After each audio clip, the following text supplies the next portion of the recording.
Let's give them a hand. Great job.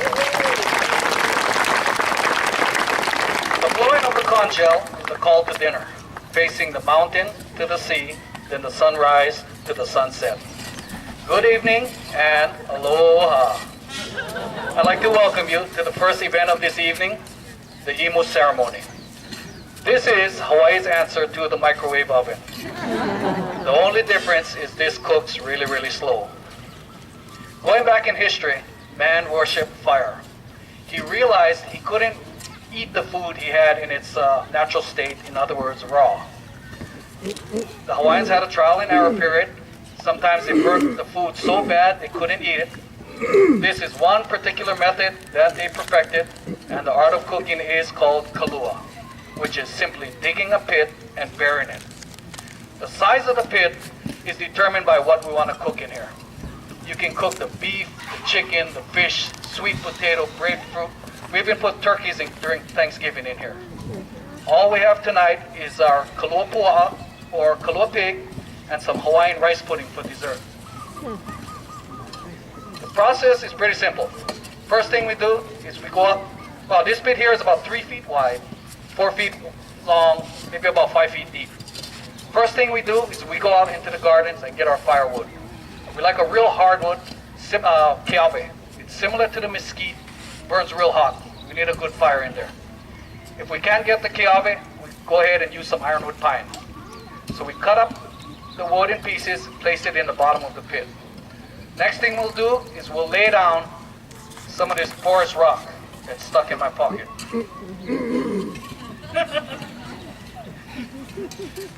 We'll lay down a layer of this porous rock. This is called pohako. It's a lava rock. It's been rolling in the riverbeds. That's why it's rounded and smooth, real porous. If you want to try this at home, don't use the rocks you have at home. They'll heat up and crack, or they'll heat up and explode. This one here will just get red hot. It retains heat quite well. So we'll lay it on top of the wood and start the fire.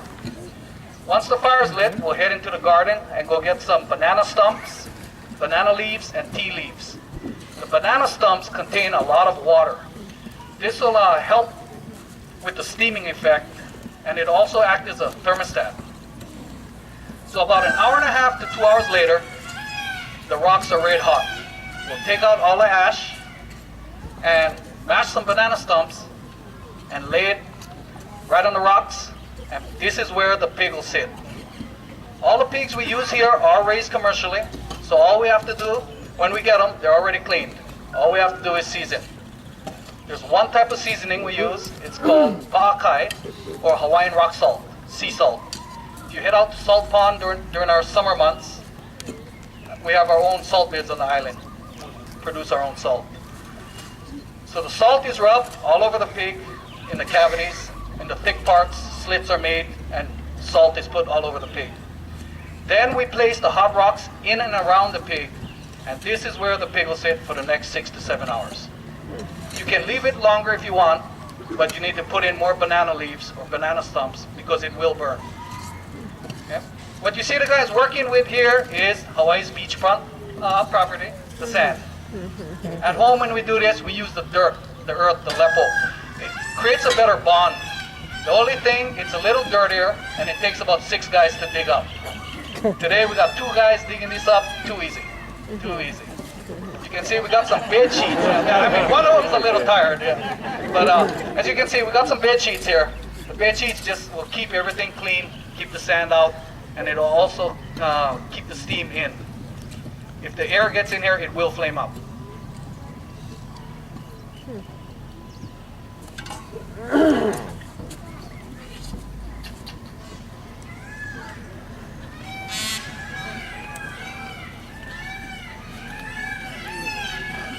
All right, there she is.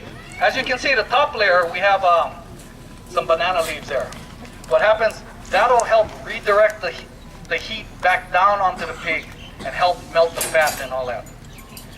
It also gives it a unique flavor. The tea leaf provides a real unique flavor.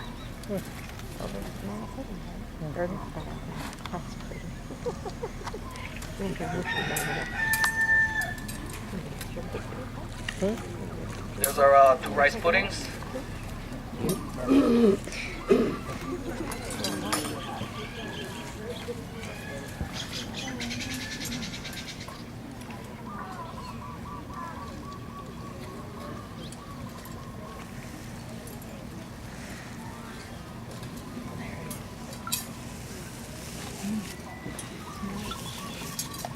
As you can see, the pig is sitting in a wire basket.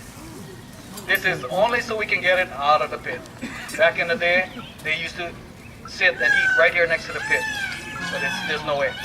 When you get up to the buffet line, you won't see the pig like this. It'll be shredded, deboned, and it's good.